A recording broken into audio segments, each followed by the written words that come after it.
Welcome back to Double Down University. I'm back at you guys with another MLB Prizepicks video for June the 27th. I have three props for you guys. I have Jose Ramirez over 8.5 hitter fantasy score. I have Corey Seger over 7.5 hitter fantasy score, as well as Freddie Freeman over 10.5 hitter fantasy score. So let's get into it.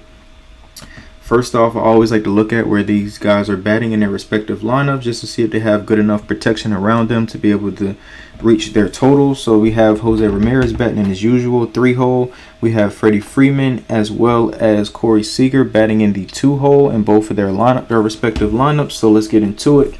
Brady Singer, he's going up against Jose Ramirez, and Jose Ramirez is away and Brady Singer is at home. So Brady Singer at home to righties is giving up a 304 batting average, and home to lefties is giving up a 278 batting average. The beauty of Jose Ramirez is that he is a switch hitter, so he can bat from either side of the plate, the left side or the right side. So it depends on how he's feeling today, if he wants to hit righty or lefty.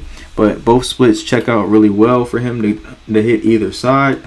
And then him going up against righties in general this year, he's batting 337.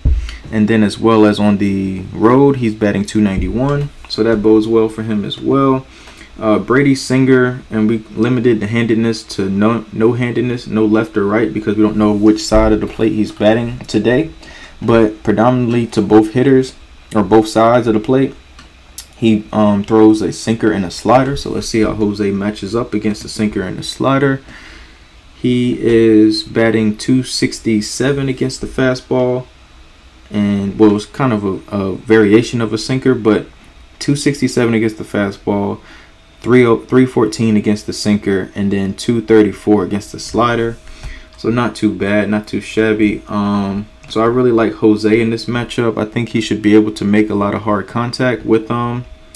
And then the beauty of Jose too is he's not a big strikeout guy. He doesn't strike out a lot. He has sprint speed to be able to steal a bag whenever he needs to. And then his walk percentage is up. So if he gets walked, he can have the potential to steal a bag if need be.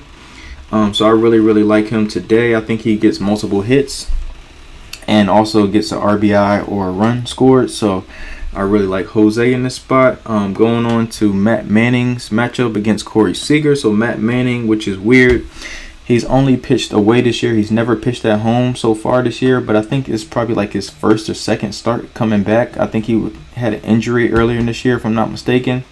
So he's given up a batting average of 357 to lefties this year, and he's going up against Corey Seger, who's crushing righties as he's on the season. Has a 349 batting average against righties, and away he has home. He's at home today.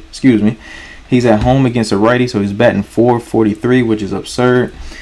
And then with Corey Seger, he is going up. He's a lefty, so he's going up against a fastball and curveball. Those are the two predominant pitches that he throws to lefties. So fastball and curveball. Corey Seger, he's batting 246 against the fastball, and then against the curveball, he's batting 480, which is ridiculous for a breaking pitch. Normally, you'll see like sub 250 for a breaking pitch, but to hit 480 is ridiculous. And then also let's kind of look at his splits against righties as far as hitting the fastball. So his average is better than the average I just stated against the fastball. He's batting 286 against the fastball versus righties, so that's bodes in our favor as well. And then last but not least, Mr. Trash Can Connor Seabold against Freddie Freeman. So Seabold, he basically throws a fastball and slider.